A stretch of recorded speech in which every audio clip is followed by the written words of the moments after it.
This election, your choice couldn't be more important. Our candidate is in flattering lighting and full bright color. Their candidate is in grainy high contrast black and white, spotted through a telephoto lens from behind a bush, coming back from God only knows where. Our guy points at the horizon and holds a baby. Their guy doesn't have a baby. Their guy has a golf club. The voiceover for our guy is calm, measured, bright. Their guy gets the lower register. And sometimes we slow down.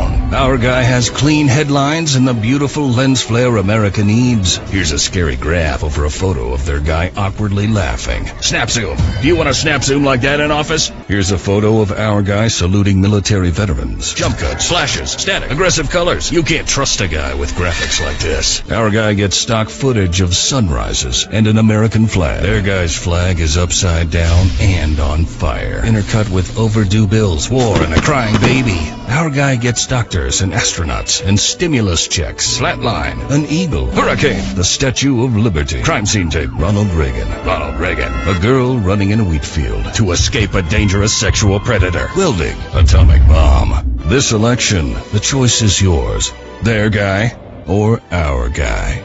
Inspiring slogan.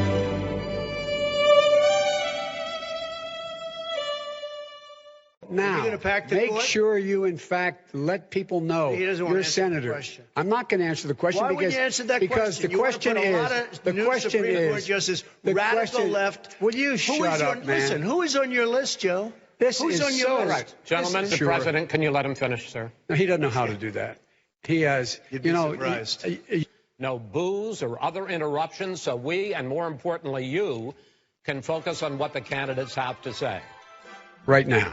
And so the election is all You don't know it's begun. on the ballot. Why is it on the ballot? Because why is it on the ballot? It's not on the ballot. It's on the ballot in the court. I don't think so. In the court. Well, there's nothing happening there. Donald, would you and just you don't be quiet know for a her minute? view on Roe v. Wade. You I don't know don't her know. view. Well, all right. Let's talk. We got a lot to unpack here, gentlemen. We got a lot of time, so. Mandate was the most unpopular aspect of Obamacare. I got rid of it. I'd like you and we will protect Mr. people President, with I'm the pre-existing moderator of this conditions. debate, and I would like you to let me ask my question, and then you can answer. Go ahead. The things that we've done, He has not cut insulin. health I give you an example. Insulin. It was destroying families, destroying people because I'm getting it for so cheap. It's like water. You want to know the truth. So cheap. Take a look at all of the drugs what we're doing, prescription drug prices. We're going to allow our governors now to go to other countries to buy drugs because they pay just a tiny fraction. As I say, this is open discussion. No, let but me this ask is you what about, The vast majority of the American people would still not be in that option, number one. Joe, you Number agreed two. with Bernie Sanders' far left on the manifesto, we call it. And that gives you socialized medicine. Look, hey, Are you saying I'm not you going didn't to agree? listen to him. The fact of the matter is, I beat Bernie Sanders. Not by much. I beat him a whole hell of a lot. I'm here standing facing you, old buddy. Pocahontas would have left 2 days I tell early. you, You would have lost every primary. All he knows how to on do Super is hurt. Tuesday. You got Look, very lucky. here's the deal. I got very lucky. I'm going to get very lucky tonight as well. Everybody knows he's a liar. But you I just agree. want to Hey, make Joe, sure. you're the liar. I want to make sure. Graduated last in your class, not first in your class. I want to make Mr. sure. President, can you let him finish, sir? No, he doesn't know how to do that.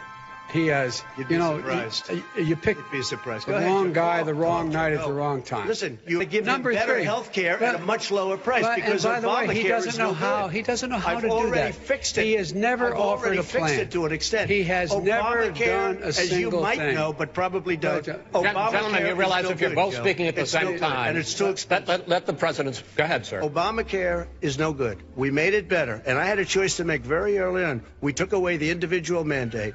We guarantee pre-existing conditions, but took away the individual mandate. Listen, this is the way it is. And that destroyed that. They shouldn't even call it Obamacare. Then I had a choice to make. Do I let my people run it really well or badly? If I run it badly, they'll probably blame him, but they'll blame me. But more importantly, I want to help people, okay? I said, you got to run it so well. And I just had a meeting with them. They said the problem is no matter how well you run Obamacare, it's a disaster. It's too expensive. Premiums are too high, and it doesn't work. So we do want to get rid of it. Chris, we want to get rid of it. I understand it, sir, but I have to give you roughly equal time. Please, let the vice president talk. Good. Now, You're gonna pack the make court? sure you, in fact, let people know He doesn't want you're to a answer the senator. question. I'm not going to answer the question Why because wouldn't you answer that because question? the question You wanna is put a lot of the new question Supreme Court is justices, the radical question. left. Will you shut up, man? Listen, who is on your list, Joe? This Who's is on your so list? Right. Gentlemen, I think this we've is ended so this. He's going to pack the court. We have I'm not going to give a list. We have ended this segment. We're going to move on to the second segment. That was really a productive segment, wasn't it? Seen, and I suspect most of you, if not all of you, have ever seen and discussed. Well, that was a hot mess inside a dumpster fire, inside a train wreck. That was the worst debate I have ever seen. In fact, it wasn't even a debate. It was a disgrace. You just took the words out of my mouth. You used some high-minded language. I'm just going to say it like it is. That was a shit show. I've heard you put down about everybody that's run for president lately. Who should we be looking at for the next election? Nobody that they offer you. See, you don't have a choice. You don't choose who runs, and you think that if you elect one or the other, that you're going to get a good choice. I'm telling you, it doesn't matter who you elect if the people didn't choose them, and the people never do. Not only that, but there's a misconception in this country. You think your vote counts. Your vote doesn't count. The president is elected by the Electoral College, not the popular vote. What are we going to do? Well, we've got to wake up, number one. The biggest goal, the biggest task that we have in front of us is to educate the millions of sheeple that inhabit this country and the world. It's not just us that's in danger, it's the entire world. The New World Order will be a totalitarian socialist government. A benevolent despotism is what those at the top call it. I don't even understand that. Most people don't. I don't even understand that. So what do you suggest we do? Well, Just sit back and no, don't sit back. You need to... AK-47 and... No. You should have something on hand in case everything falls apart to protect yourself, your family, and your community. But what I'm advocating is that if enough of us wake up and really become responsible and understand really what's happening and how the system works and understand that this is not a democracy, it's a republic, and democracies never work. They always deteriorate into socialism, and then a dictator rises up and takes charge. And eventually, if democracy lasts that long, it destroys itself with immorality and licentiousness. Look at the old Roman Empire, which began as a democracy. Look at all the democracies that sprang up and tried to survive in the past. Look what happened to them. You see, when you have one man, one vote, the people basically are selfish. They're greedy. They always vote themselves everything that they can possibly get until there's nothing left and everything disintegrates. If you want to sit back and let it happen, well, that's your choice, but I'm not sitting back and letting it happen. I'm just one person just like you. Educate your family, educate your neighbors, educate your community. Take our country back.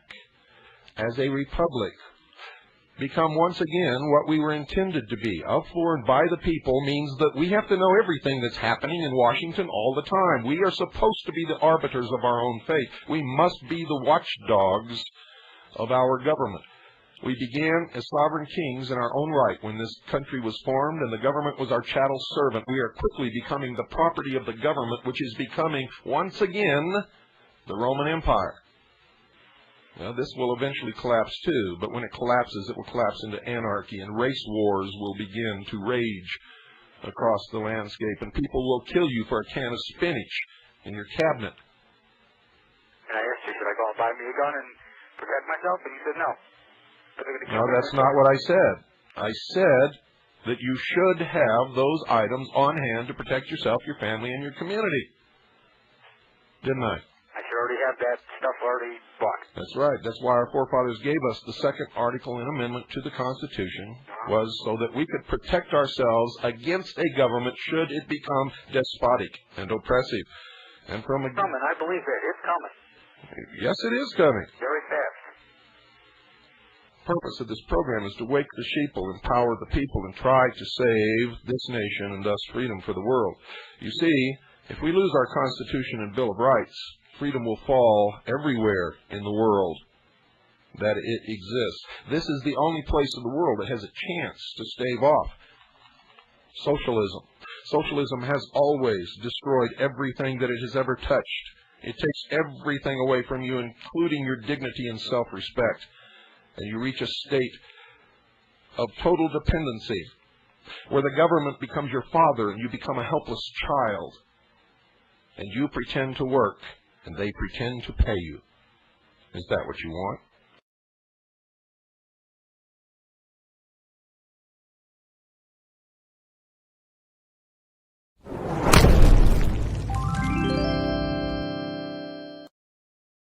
My Coast Guard aides have been excellent. One of them taught me that, and I quote, "The Coast Guard is that hard nucleus about which the Navy forms in time of war." I can only assume that you will enjoy educating your family about how the Coast Guard is, quote, "the hard nucleus around the Navy forms in times of war."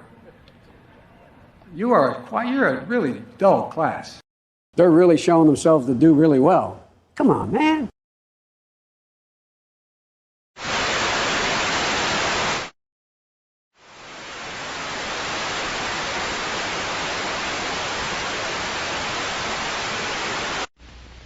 Eisenhower answers America.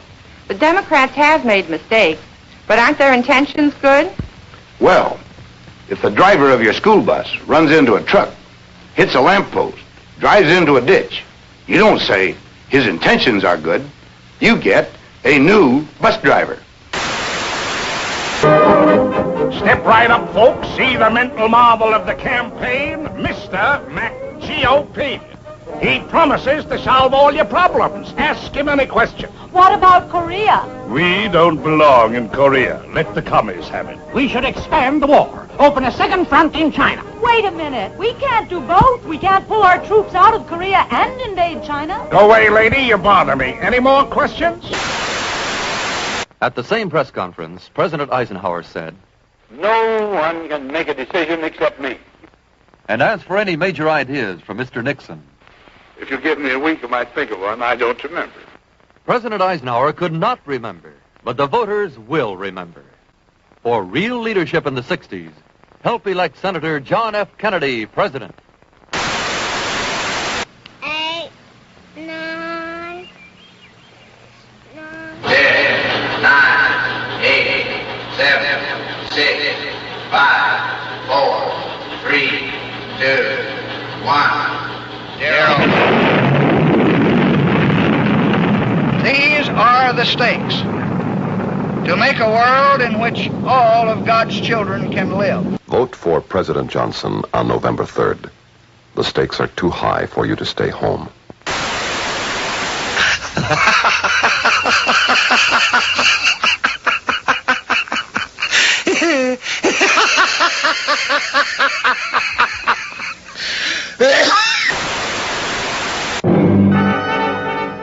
How can a party that can't unite itself unite the nation? How can a party that can't keep order in its own backyard hope to keep order in our 50 states? This is about secrecy. This is about stealing. This is about hidden funds. This is about deception. This is about the White House. And this is how you stop it. With your vote. I just can't imagine him being president. It's too complex a job. When I go into the polling booth on November 4th, I'm not just going to think of the politics. I got to think of my family. Two men are the real contenders for the presidency today. The people of California remember one of them quite well. Ronald Reagan is not a man that I would want leading our country for any period of time. I deeply, deeply resent and am offended by the attacks that President Carter has made on my husband, the personal attacks that he's made on my husband. He is not a warmonger. He is not a man who is going to throw the elderly out on the street and cut out their Social Security. That's a terrible thing to do and to say about anybody. That's campaigning on fear. Now Ronald Reagan says the economy is moving up. It is. Up on a mountain of debt and record Reagan deficits. More borrowing than all the other presidents in history combined. That'll drive interest rates up, slow the economy down. And then, if you're thinking of voting for Ronald Reagan in 1984, think of what'll happen in 1985. Add 26 cents to a loaf of bread if Carter-Mondale's inflation continued. Add 34 cents to milk. $1.28 to a pound of bacon. If that doesn't convince you to vote for President Reagan, stop off at the gas station and imagine paying $2.27 a gallon. Dukakis opposed the stealth bomber and a ground emergency warning system against nuclear attack. He even criticized our rescue mission to Grenada and our strike on Libya. And now he wants to be our commander-in-chief. America can't afford that risk.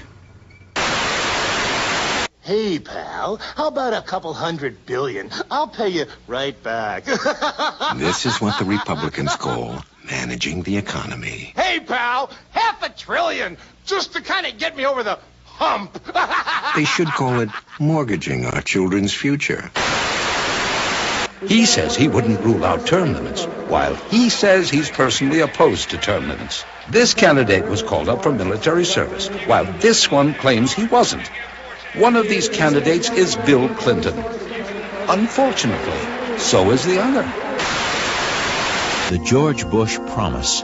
Read my lips. No new taxes. Then he gave us the second biggest tax increase in American history. Bush increased the gas tax by 56%. Can we afford 4 more years? Bill Clinton, a different kind of Democrat. Bill Clinton never took the drug crisis seriously. If you had it to do over again, would you inhale? Sure, if I could. I tried before. You know the result.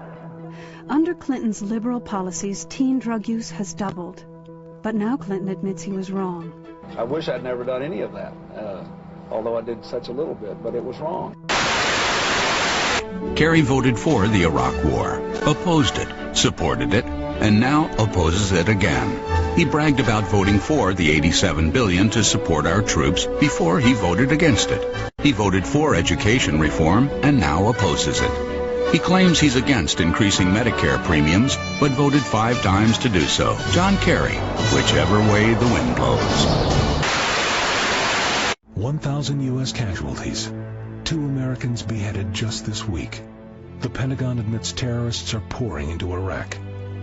In the face of the Iraq quagmire, George Bush's answer is to run a juvenile and tasteless attack ad. John Kerry has a plan for success.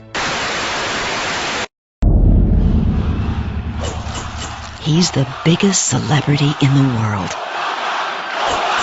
But is he ready to lead?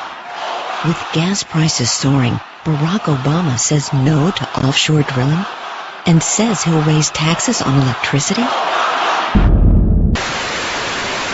Wonder where John McCain would take the economy? Look behind you.